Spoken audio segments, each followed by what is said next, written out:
मुजफ्फरनगर से आज आरएलडी और सपा दोनों ही अपने चुनावी प्रचार की शुरुआत कर रहे हैं। आप देख सकते हैं जयंत चौधरी जी भी हैं, आरएलडी सुप्रीमो, और समाजवादी पार्टी सुप्रीमो अखिलेश यादव जी हैं। अखिलेश जी से पहले सवाल पूछते हैं। अखिलेश जी, हम लोग ग्राउंड पर गए, लोगों के अंदर एक इस बात को लेकर बहुत ज्यादा सवाल है कि कानून व्यवस्था के मुद्दे पर आपकी पिछली सरकार पर तमाम सारे लोग सवाल पूछ रहे हैं कि कानून व्यवस्था का क्या ब्लूप्रिंट है आपके पास में अच्छा करने के लिए। देखिए, ये सही बात है कि कई बार सरकार और जो सरकार के लोग सवाल उठाते हैं वो बात तो जा चुकी है, लेकिन आज जो परिस्थितियां हैं, क्या कभी किसी ने सुना होगा कि जीप से किसानों को कुचल दिया जाएगा? जो पुरानी व्यवस्था थी उसको तो जनता ने नकार दिया। आज जब हम और जैन जी आ रहे हैं, भरोसा दिला सकते हैं कि कानून व्यवस्था को लेकर के और कानून का कोई उल्लंघन करेगा उस पर कड़ी से कड़ी कार्रवाई होगी। और जहां तक समाजवादी पार्टी का सवाल है, सबसे बेहतरीन रिस्पांस सिस्टम अगर किसी ने दिया पुलिस का तो समाजवादी पार्टी ने दिया। पुलिस एक जगह काम कर सके उसके लिए स्ट्रक्चर और इंफ्रास्ट्रक्चर अगर किसी ने दिया तो समाजवादी लोगों ने दिया। तो भविष्य में अगर कानून व्यवस्था के लिए कोई और भी फैसला लेना पड़ेगा, जहां जागरूक लोग या जो कानून व्यवस्था को एक्सपर्ट हैं या जिनकी राय मशवरे से चीजें और अच्छी हो सकती हैं, तो समाजवादी पार्टी उनकी भी राय मशवरा लेगी। क्योंकि सर बहुत सारे लोग ये कहते हैं कि 2.5 लोगों की सरकार थी और आजम खान का यहाँ पर पश्चिमी यूपी में काफी ज्यादा प्रभाव था, उनके वजह से तमाम सारी चीजें होती थी। इन बातों का कोई मतलब नहीं है। अच्छा, इन बातों का कोई मतलब नहीं है।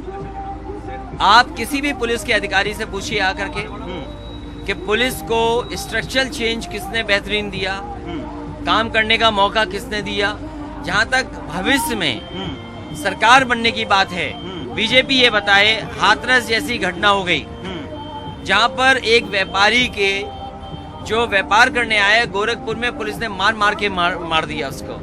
न जाने कितनी घटनाएं। और आज जब हम और आप बात कर रहे हैं तो प्रयागराज में हजारों नौजवानों पे क्या मुकदमे दर्ज हो रहे हैं।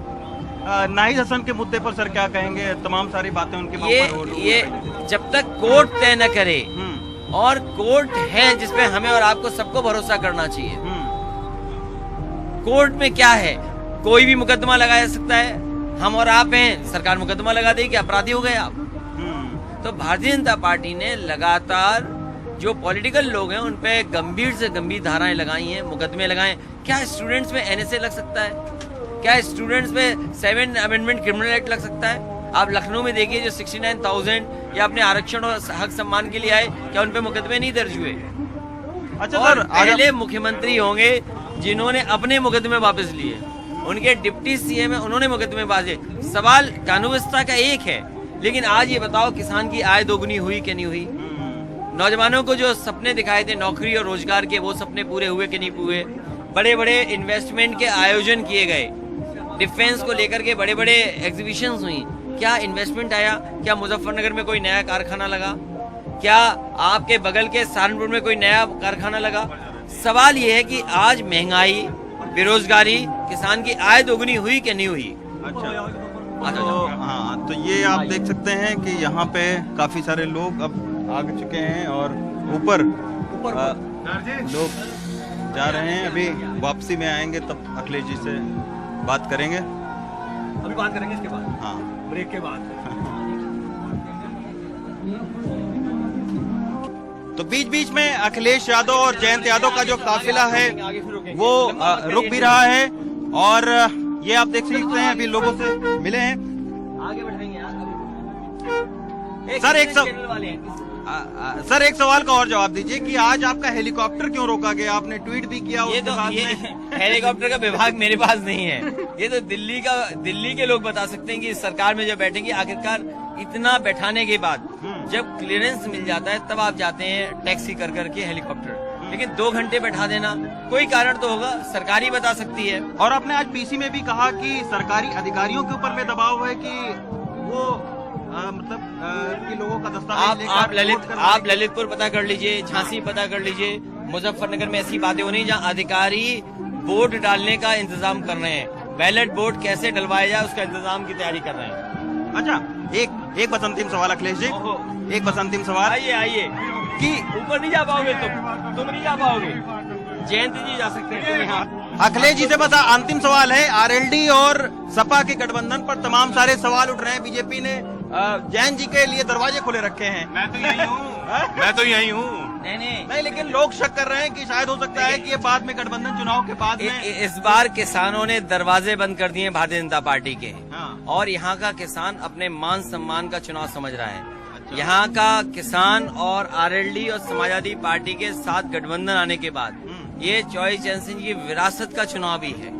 अच्छा, ये तो बीजेपी के लोग भी कह रहे हैं कि हम विरासत के लिए लड़ाई लड़ रहे हैं, और जो जैन जी हैं वो अपने परिवार के हैं, अपने खानदान के हैं, हम वो साथ में हैं, इसीलिए उनका आज भारतीय जनता पार्टी को आज याद आ रहा है, भारतीय जनता पार्टी ने यहीं के किसानों को अपमानित किया, यहाँ के किसानों को लाठी मारी, कितने शहीद हुए किसान। हालांकि उत्तर प्रदेश के किसान उतने शहीद नहीं हुए जितने आपके पंजाब के हुए या देश के किसान आए। तब भारतीय जनता पार्टी कहाँ थी? यही भारतीय जनता पार्टी के लोग जब किसानों को आतंकवादी कह रहे थे, मवाली कह रहे थे, कीलें लगाई जा रही थी, बोल्डर लगाए जा रहे थे, उनके ट्रैक्टर पकड़े जा रहे थे, उनपे केस मुकदमे लग रहे थे, डीजल नहीं दे रहे थे।